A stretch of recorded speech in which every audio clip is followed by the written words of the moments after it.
casco a la Fundación Bilbao 700 y a la Fundación Sabino Arana por haber contado conmigo para participar en esta mañana de ponencias. Y paso rápidamente al texto para que no me paséis muchas tarjetas rojas. Mi ponencia es el arte vasco durante la Guerra Civil y la primera posguerra, y se circunscribe mucho a cuál fue la deriva que tuvieron pues todos los pintores que en el momento de estallar la guerra trabajaban en Euskadi, o por lo menos dentro del ámbito de lo que se puede llamar el arte vasco. La Guerra Civil del 36-39 causó la destrucción de la trama artística vasca y rompió la continuidad de un ciclo creativo iniciado en el último cuarto del siglo XIX, que había logrado excelentes resultados a pesar de su carácter epigonal con respecto al arte europeo. Su fuerza renovadora en el contexto del Estado y su atención a los movimientos más adelantados le concedieron un lugar privilegiado que mereció la mayor atención del mundo cultural y que supo recoger a través de sus medios expresivos la evolución de las preocupaciones de la sociedad vasca a lo largo de 50 años. Fueron varios los factores que desencadenaron este profundo declive, fundamentalmente la propia violencia de la irrupción bélica y la cruel represión que se desencadenó después. Las razones individuales de la decadencia en cada caso pudieron ser diferentes, pero el resultado colectivo fue demoledor. La muerte y el exilio acabaron con la presencia en Euskadi de señalados creadores. La situación culturalmente hostil que se creó en la posguerra agostó los estímulos creativos. La humillación de sus convicciones que sufrieron muchos artistas, de las que debieron abjurar para sobrevivir, fue un factor que atentó contra la capacidad de muchos de ellos. La desaparición de las organizaciones que los agrupaban antes de la guerra, propias de la presencia civil del artista de la época, así como de las escuelas de artes y oficios, fue una de las consecuencias más inmediatas. La propia excepcionalidad de la situación obligó a muchos artistas a ocuparse de tareas ajenas a su trabajo habitual. La dedicación a la propaganda tuvo ocupados durante los años del conflicto a muchos creadores de los dos bandos, que trabajaron para uno u otro dependiendo de la situación militar del momento en cada territorio o de convicciones personales. Algunos lo hicieron sucesivamente para ambos, como el bilbaíno Nicolás Martínez Ortiz. Muchos de los que se habían dedicado al cartelismo antes de la guerra continuaron haciéndolo durante ella.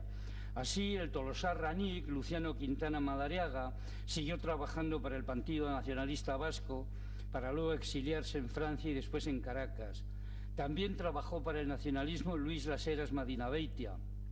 Satirizó en carteles y caricaturas a los franquistas Luis García Gallo, que había estudiado en la Escuela de Artes y Oficios de Bilbao, y que con el seudónimo de Koch llegó más tarde a ser un famoso dibujante en Francia. Martínez Ortiz había creado antes de la guerra conocidos carteles nacionalistas e incluso había diseñado los billetes del Banco de Euskadi o realizado la imagen de portada del libro Guernica, publicado por el gobierno vasco en 1937, que es la imagen que tenéis ahora mismo en pantalla. El donostiarra Juan Cabanas Erauskin, pintor y diseñador falangista, trabajó para el ejército faccioso y fue nombrado jefe de la sección plástica de prensa y propaganda. Dibujó los conocidos símbolos franquistas con el águila y las flechas y también carteles fascistas de gran expresividad, como este. Él llamó a colaborar a Martínez Ortiz a los servicios de información y propaganda después de que el bilbaíno pasara algún tiempo en la cárcel. En 1939, Martínez Ortiz publicó el Libro de Oro de Bilbao, estéticamente significativo, realizado con fotografías de la entrada de las tropas sublevadas en la villa el 19 de junio de 1937 y de la visita de Franco a la misma en junio de 1939. Una verdadera orgía de imágenes de tropas desfilando y multitudes con el brazo en alto en la ciudad engalanada con símbolos franquistas. Esta es la imagen correspondiente, es el libro el libro de oro de Bilbao, que por cierto tiene un eco de un famoso libro también que se había publicado antes de la guerra por parte del Gipuzkoa Batzar, que recordaréis que fue un libro espléndido que se llamó El libro de oro de la patria. Es muy probable que aquí hubiese una especie de correspondencia tratando de emular lo que había sido el libro de oro de la patria.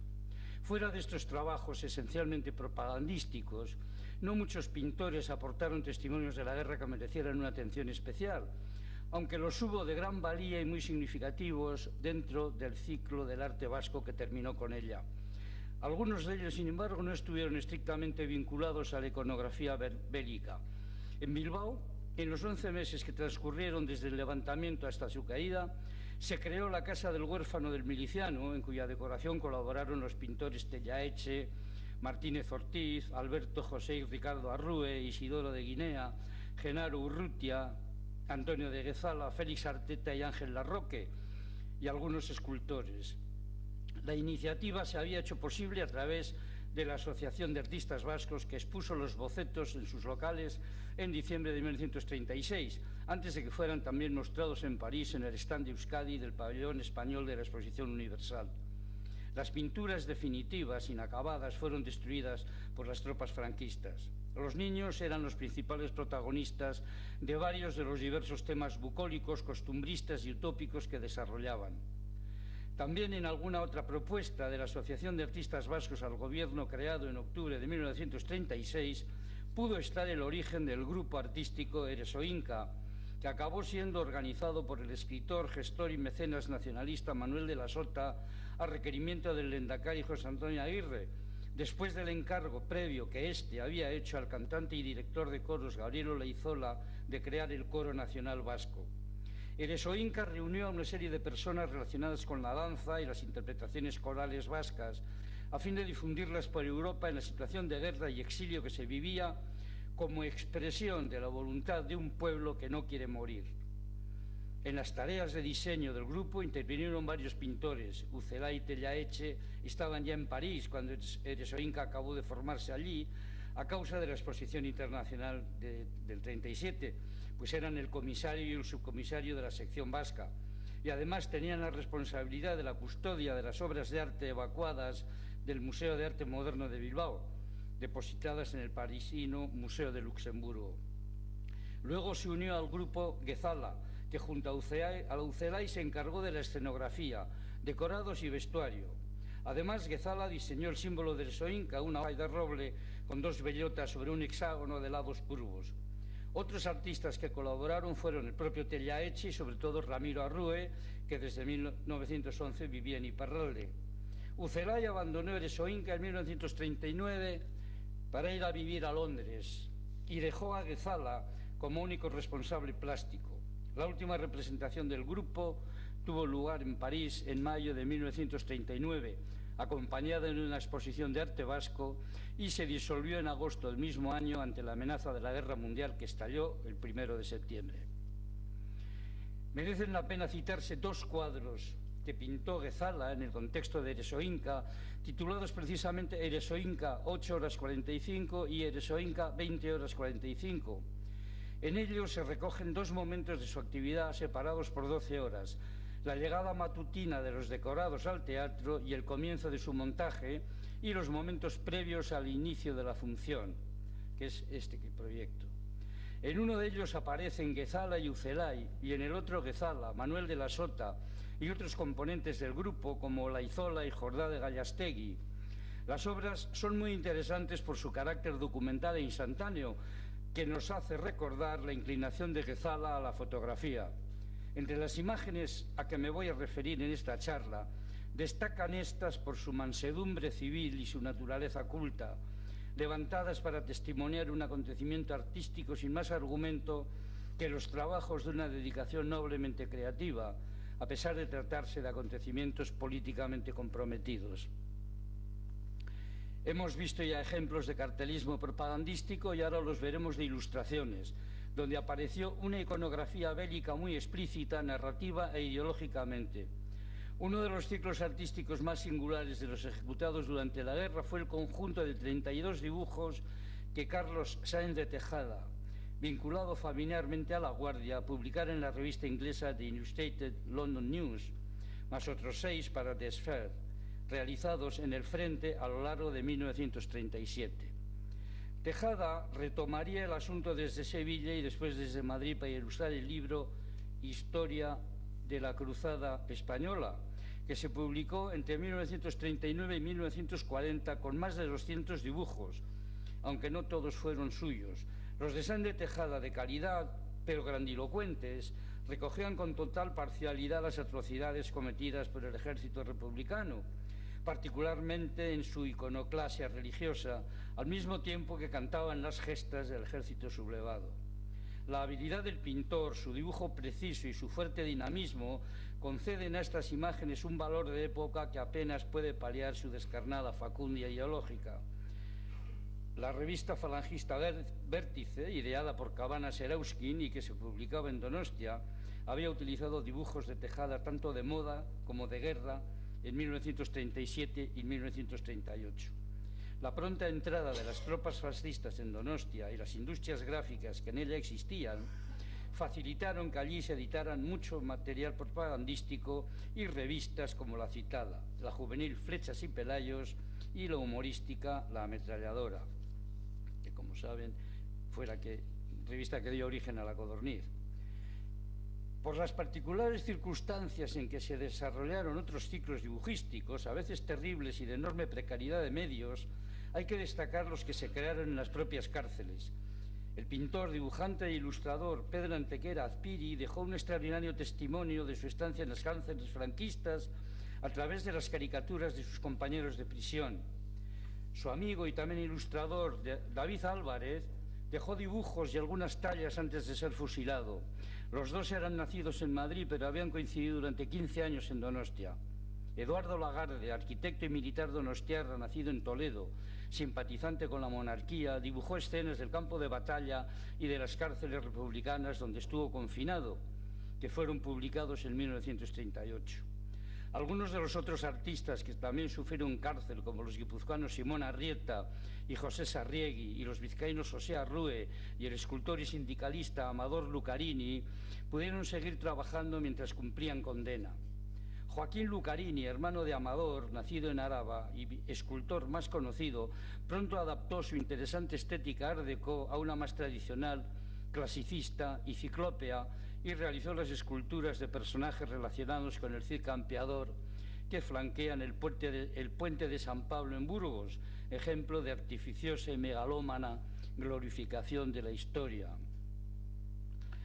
Aparte de la obra ilustradora, el conjunto pictórico más numeroso que se realizó en torno a la guerra fue el de Ricardo Baroja, que en su estilo suelto, realista y de contenida emoción, tan relacionado con la tradición de la pintura española, documental y narrativo, dedicó a la creación de imágenes sobre la misma un número no determinado de obras, entre 60 y 70 según algún testimonio y según carta del propio artista, hasta unos 80.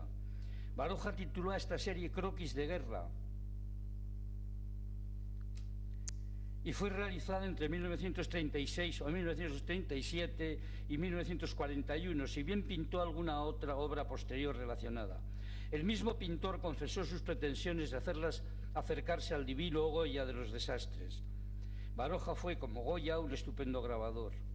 De la ambigüedad de su mirada sobre el conflicto dan fe sus exposiciones celebradas en Donostia en 1938 y en Bilbao en 1939, y la adquisición de 3 pinturas por parte del Museo de Bellas Artes de Bilbao en 1940. Su sobrino y biógrafo Pío Caro Baroja diría que escondió algunas obras de la serie por miedo a su excesiva evidencia, y de hecho hay obras en que las víctimas son republicanas. Pero de las 3 obras del Museo de Bilbao, Porche del Ayuntamiento y La Checa de la Posada son testimonios manifiestos de los excesos republicanos. La tercera, una verdadera obra maestra pintada en colores sordos, negros, grises y marrones y titulada Vuelven al pueblo, que es la que está en pantalla, señala el horror de la guerra sin detallar responsabilidades, pues recoge a cierta distancia un pueblo destruido con personajes que lo ocupan como fantasmas. Solo un gesto contenidamente dramático, el de una mujer que se apoya en las ruinas de lo que fue su casa y es consolada por su marido, emerge del severo conjunto. Baroja, en los años siguientes, profesionalizó su trabajo para sobrevivir y tuvo una gran actividad expositiva hasta su muerte. Sus apariciones fueron recibidas con el mayor interés por pintores que trataban de buscar una continuidad de cierto rigor con el arte anterior a la guerra en el desolado panorama de esos años, para los que fue una indudable referencia y estímulo.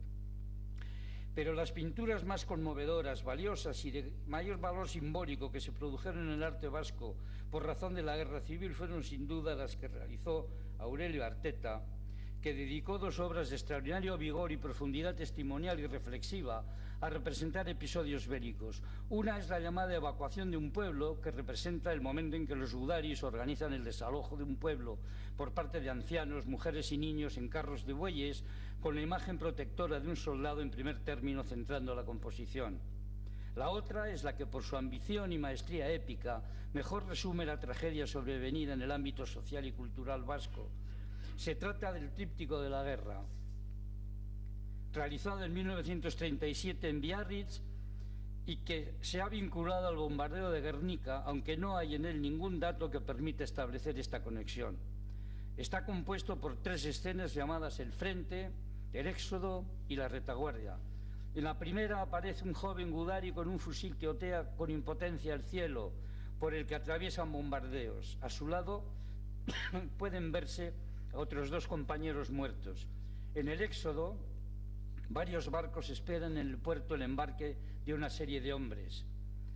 En la Retaguardia se representan los cadáveres de una madre con su pequeño hijo y también el de un buey, y a su lado ladra un perro hacia un bombardeo que vuela al fondo.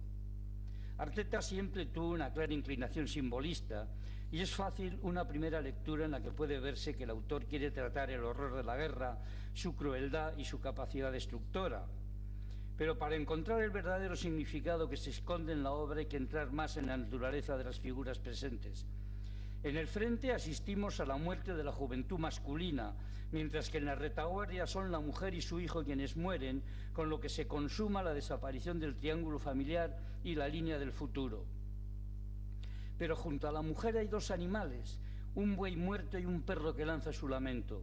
El buey no puede por menos de representar el trabajo rural, un modo de vida que Arteta y mucha pintura vasca habían exaltado con idealizado clasicismo y con la presencia de estos animales de labor. El perro queda como único testigo doméstico de la destrucción del hogar y de toda una civilización tradicional que hasta entonces había sido reverenciada en la pintura vasca. Se ha señalado la diferencia entre las escenas laterales con respecto a la central, que es más luminosa y carece de referencias estrictamente bélicas. Esta adquiere su significado en relación a las que la flanquean y es la que acaba por dar su sentido completo al tríptico. En ella, de izquierda a derecha, se ve cómo un abuelo coge a su nieto recién nacido en brazos con desconcierto, a falta de padre. Los novios se despiden sin saber si volverán a encontrarse. La mujer joven muestra en alto a su hijo para que el padre lo vea quizá por última vez. Otro hombre joven se echa el petate al hombro para bajar a embarcar. Una muchacha de espaldas apoya su desolación en una pared y la mujer mayor, sentada a la derecha, parece reflexionar tristemente sobre la destrucción de su mundo. Aquellas raíces poderosas que varios pintores vascos, Arteta entre ellos, habían descrito entre sus personajes y entre estos y la tierra, para elevarlos a prototipos esenciales de construcción social, étnica y antropológica, y que se habían establecido precisamente a través de la pintura, quedaban ahora arrancados por la guerra. No solo pues en el cuadro se representaba la destrucción de una realidad vernacular, sino el fin de la pintura que le había exaltado. Arteta se encontraba en Madrid en 1936, pues opositaba un puesto de la Escuela Superior de Bellas Artes. En 1937 fue evacuado a Valencia y después pasó a Barcelona. Y finalmente a Biarritz, donde además de los 2 cuadros referidos ejecutó otro, por ejemplo, el llamado El acordeonista, que es el que proyecto, que si bien no contiene una alusión directa a la guerra, aparece tan cargado de dolor y tristeza y tiene tantas correspondencias con los otros 2, que sin duda señala, aunque de manera elíptica, la misma tragedia. Las obras que pintó Arteta después, las romerías, fueron líricas evocaciones, nostálgicas imágenes poéticamente descarnadas, y a pesar de su interés estuvieron desprovistas de la fuerte consistencia estética de sus mejores trabajos. Puede pensarse que el pintor se entregó a la memoria idealizada de un pasado irrecuperable, como si la frontera cruzada con gran lucidez por el tríptico le hubiera puesto frente a un paraíso intemporal y ya sin existencia. En 1939 marchó a México y es bien sabido que murió en la capital en 1940 en un accidente de tranvía. La muerte también había alcanzado en los primeros años de guerra a dos artistas vascos diferentes y de distinta generación. Por una parte, en 1936 fue fusilado Álvaro Alcalá Galiano en Paracuellos del Jarama, en Madrid, por su significada pertenencia a la monárquica Acción Española. Por otra, en 1937 moría en el frente de Fruis Nicolás de Lecuona, mientras servía de camillero en el ejército franquista. Su presencia en el bando faccioso no se debió a su propia voluntad, pues él era reconocido en su entorno como nacionalista y de izquierdas. Parece ser que en un momento determinado su madre le impidió salir de su pueblo natal, Ordizia, y sus amigos falangistas de la Sociedad GU, importante grupo vanguardista creado en Donostia en 1934, trataron de protegerle ante posibles represalias y le forzaron a unirse al ejército franquista después de que expusiera con ellos en la reapertura de la sociedad, ya expresamente falangista, en 1936. Lecuona había realizado en el propio año de su muerte unos estremecedores fotocollages, en uno de los cuales aparecía la cabeza del artista con un tiro en la sien, como un anuncio de su cercana muerte. Creador de extraordinario talento, con él perdía el arte vasco a una de sus principales figuras jóvenes y la esperanza de una renovación artística a partir de propuestas surrealistas. Hubo también desapariciones de artistas que coincidieron con la guerra, aunque no tuvieron que ver con ella, pero que vinieron a desolar aún más la situación de la trama del arte vasco. En 1937 murió el vitoriano Ignacio Díaz Olano y en el mismo año que Arteta, o sea, en 1940, Paco Durrio en París. Entre el importante grupo de artistas que marchó al exilio estuvieron Benito Barrueta, Julián de Tellaeche, Juan de Aranoa, José María Ucelay, Antonio Guezala y Ascencio Martiarena, entre otros. El bermeano Barrueta se fue a Francia en 1937, donde vivió en varios lugares y regresó en el 41 para establecerse en su pueblo natal en el 43. Allí continuó pintando su obra depurada y profunda, ajena a cualquier vanguardia y con influencia velazqueña. Su autorretrato, donde el artista transmite una melancólica decisión, es una obra de gran intensidad en la que Barrueta parece interrogar con energía sobre el absurdo de un destino injusto. Guezala permaneció en París hasta la entrada del ejército nazi en 1940, recorrió Francia huyendo de la invasión y regresó a Bilbao en 1941. Murió en 1956 sin haber vuelto a pintar, dedicado a su colección de sellos. Tellaeche, que había sido presidente de GU, continuó viviendo en París después de la exposición internacional y de la desaparición de Tesoinca. En 1952 viajó a Perú y allí fue conservador restaurador del Tesoro Artístico Nacional y murió en Lima. Ucelay, como hemos visto, se estableció en Inglaterra y no regresó hasta 1949. Aranoa vivió exiliado en Francia y en 1941 marchó a Argentina, donde residió hasta su muerte en Olivos, Buenos Aires, aunque visitó Euskadi en varias ocasiones a partir de 1951. Continuó siendo una referencia artística del arte vasco, pero su pintura fue perdiendo el nervio cesaniano y poscubista para realizar otra de ejecución suelta y delicada, pero de raíz clasicista y sin ninguna profundidad. Y acabó ejecutando una obra religiosa en una cierta clave de estilización geométrica, deudora del manierismo, sobre todo del Greco, y del amaneramiento cromático y la grandilocuencia espacial de José Luis Sert. Ascencio Martiarena, hombre de afiliación nacionalista, marchó a Bayona, donde finalmente se asentó después de buscar acomodo en varias ciudades francesas. En 1941 volvió a Donostia, en el 42 reanudó sus actividades creativa y docente. Su puesto en la Escuela de Artes y Oficios había sido ocupado por Cobreros Uranga y no le fue devuelto, pero sus clases particulares fueron una referencia en el aprendizaje de importantes pintores como Canogar, Miguel Ángel Álvarez, Carlos Vizcarrondo, Marta Cárdenas, Carlos Sanz, Maripuri Herrero, Amable Arias, José Luis Zumeta o Vicente Amestoy. Los cuatro hermanos Arrue tuvieron un diferente destino en cada caso. Alberto permaneció en Bilbao y murió pronto. José fue detenido en Santander en 1937 y estuvo encarcelado en varios lugares durante 2 años. Continuó creando su peculiar obra costumbrista a lo largo de los casi 40 años que le quedaban de vida, pero aunque conservó mucho de su ingenio y de su capacidad de ejecución, no puede ocultarse que su tiempo había pasado y que el espíritu que había creado sus concurridas romerías y su humor urbano aplicado al universo rural, que exaltaba la identidad y las tradiciones festivas, había muerto bajo la represión fascista, y que la atención que el nuevo público podía prestar a los aldeanos y sus costumbres era más vejatoria, frígida y trivial de lo que habían sido antes de la guerra. El tercer hermano, Ricardo, huido también a Santander en el 37, pudo embarcar hacia San Juan de Luz y pasar por París, y tras pasar por París se dirigió a Latinoamérica, y en el 40 arribó a Venezuela. En Caracas se convirtió en un famoso profesor de esmalte. Ramiro, como ya hemos visto, vivía en Iparralde desde 1911 y desde allí pudo ayudar a los refugiados. Su obra se dedicó a utilizar sistemáticamente la iconografía popular y costumbrista.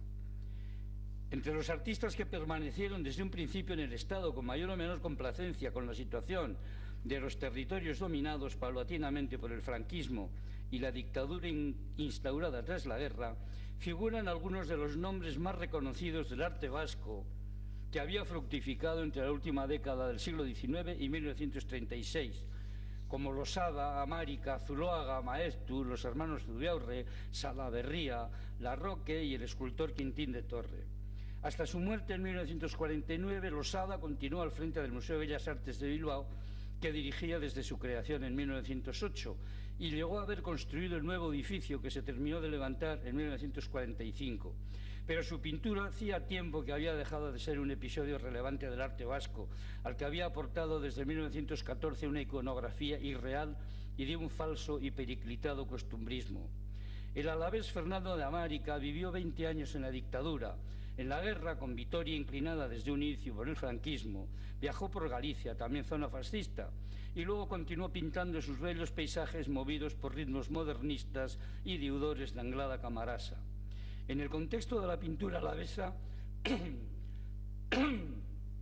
fue una referencia ineludible del paisajismo que dominó su panorama creativo y que alcanzó a figuras contemporáneas como Carmelo Ortiz de Elguea. Apenas 6 años después de terminar el conflicto, en 1945, había muerto Ignacio Zuloaga, el pintor vasco más reconocido de aquel momento, con gran proyección internacional, después de haber realizado una obra de profunda decadencia y por completo al servicio de la dictadura, algunas de cuyas figuras exaltó en sus retratos. Durante la guerra, su fama fue utilizada por los rebeldes engañosamente, pues incluso divulgaron su muerte a manos de los rojos. Antes de terminar aquella, en 1938, recibió el premio Mussolini, máximo galardón de la Bienal de Venecia, un reconocimiento apoyado en unas muy insatisfactorias circunstancias políticas.